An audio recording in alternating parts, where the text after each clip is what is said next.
Oftentimes, questions are asked regarding the Mediterranean Sea, and many a times the questions are related to factors such as the countries that are around that sea, or the climatic condition, or sometimes the major ports or the kind of crops that are produced in the region of Mediterranean Sea. So in this video, we will get to know various aspects of the Mediterranean Sea. So basically, this region over here is the Mediterranean Sea, and all the names of the countries that you see in the bold fonts, they are the Mediterranean countries because these countries surround the Mediterranean Sea.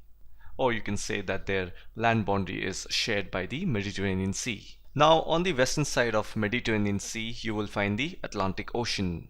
And there is this small place known as Gibraltar. So this place is a British overseas territory, and it is actually not that big in size. Anyways, this place is like the gatekeeper for the Mediterranean Sea to join the Atlantic Ocean. And further, it has a very famous name called as the Strait of Gibraltar.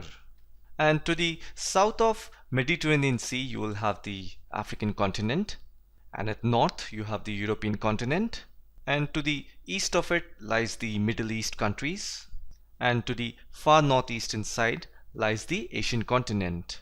And roughly the major portion at this place is owned by Russia. Now let us talk about some of the seas that are there nearby to Mediterranean Sea, because they are important as well. It is not just that Mediterranean Sea is to be known, you also need to know rest other seas that are there around it. So the first one is the Caspian Sea. Now this over here it's a large enclosed inland body of water, and it is also probably the largest on earth. So when I say inland, I basically mean that it does not join any sea or ocean further. It is just an inland. It is just a small lake sort of a thing that lies in between and surrounded by land. So roughly, if you have to remember, just think of it this way, that it lies to the northeastern side of Mediterranean Sea. Now coming to the second sea, the sea that is next to the Caspian Sea, it is known as Black Sea. Now surprisingly, Black Sea is not black in color, but it is much darker due to its algae formation, because this sea is not that much saline when compared to others. Therefore algae formation is at its prime.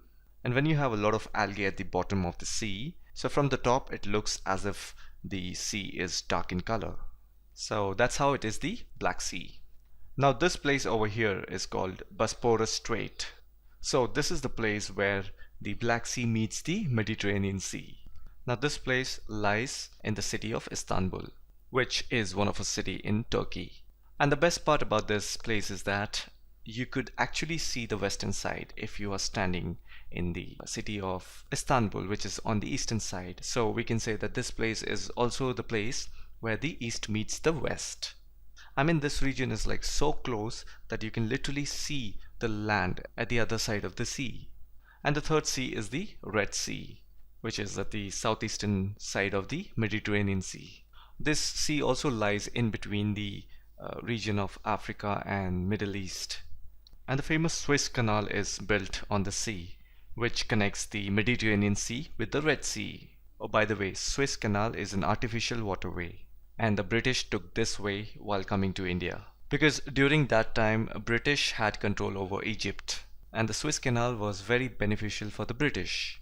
Now we're going to read about some of the trade routes on the Mediterranean Sea.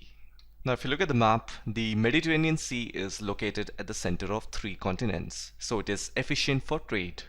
It is mostly useful to the eastern countries to transport goods from Asia throughout Europe.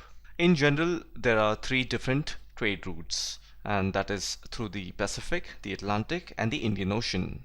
Now the Pacific Sea route is taken while the transportation is to be done in the countries of North America and South America.